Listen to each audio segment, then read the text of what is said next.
जय जगन्नाथ दर्शक बंधु आपण मैंने जदि पीएम किसान रो 22तम किस्ती पाइबा पई आशा रखिछंती तेबे एही खबरटी आपण मानक पई बहुत गुरुत्वपूर्ण। तेबे कोन रहिछि संपूर्ण खबर, केबे मिलिबो पीएम किसान रो 22तम किस्ती, एबे घोषणा हेइछि पीएम किसान रो 22तम किस्ती रो तारीख। तेबे चलंतु कोन रहिछि कथा जानिबा संपूर्ण भाबरे। ता पूर्वरु चैनल को सब्सक्राइब कर दियंतु, वीडियो को गुटे लाइक कर दियंतु। पीएम किसान रो 22तम किस्ती तारीख घोषणा। एही दिन गुवाहाटी रु 2000 टंका ट्रांसफर करिवे प्रधानमंत्री मोदी। सारा देश रे लक्ष लक्ष चाषी बड़ खुशी खबर आसुछि। मंगलवार दिन अर्थात आज पीएम किसान रो 22तम किस्ती तारीख घोषणा करा जायछि। प्रधानमंत्री नरेंद्र मोदी मार्च 13 तारीख रे गुवाहाटी गस्त समय रे पीएम किसान रो 22तम किस्ती जारी करिवे। प्रधानमंत्री किसान सम्मान निधि योजना अधीन रे सारा देश रे 9.32 कोटी चाषी को प्राय 19,000 कोटी टंका प्रदान करा जिवो। कृषि मंत्रालय रे जणे वरिष्ठ अधिकारी सोमवार एही सूचना दैछन्ति। प्रधानमंत्री मोदी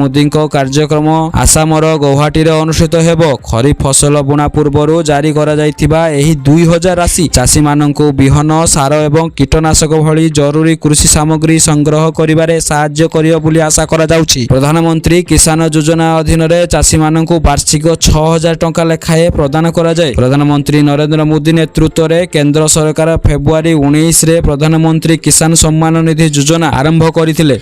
एही योजना अधीन रे सरकार देशर समस्त योग्य चाषी को वार्षिक 6000 टंका लेखाए आर्थिक सहायता प्रदान करती। एही 6000 प्रति मास रे 2000 करी 3टी किस्ती आकार रे चाषी माननकु प्रदान करा जाय। पीएम किसान अधीन रे किस्ती साधारणतः फेब्रुआरी, मार्च, जून, जुलाई एवं अक्टोबर मास रे जारी करा जाय। एही योजनार प्राथमिक उद्देश्य हेउछि चाषी माननकु आर्थिक सहायता प्रदान करिबा, सेमानकर खर्च ह्रास करिबा एवं सेमाननक प्राय आय वृद्धि करिबा। प्रधानमंत्री किसान रो 21तम किस्ती नवेम्बर 19 तारीख रे जारी करा जायतिला। प्रधानमंत्री मोदी गत वर्ष नवेम्बर 19 तारीख रे पीएम किसान रो 21तम किस्ती जारी करिथिले। सेबेठारु देशर लक्ष लक्ष चाषी 22तम किस्ती पई उत्साहर सहित अपेक्षा रे अछंती। योजना पूर्वरु तथ्य अनुसार फेब्रुआरी 25 रे 19तम किस्ती भाबरे 9.8 कोटी चाषी को 22,000 कोटी टंका हस्तांतर करा जायतिला। एहा परे अगस्त 25 रे 20तम किस्ती भाबरे 9.7 कोटी चाषी को 20,500 कोटी टंका एवं नवेम्बर 25 रे 21तम किस्ती भाबरे 9 कोटी चाषी को 18,000 कोटी टंका प्रदान करा जायतिला। तेबे आपण माने जदि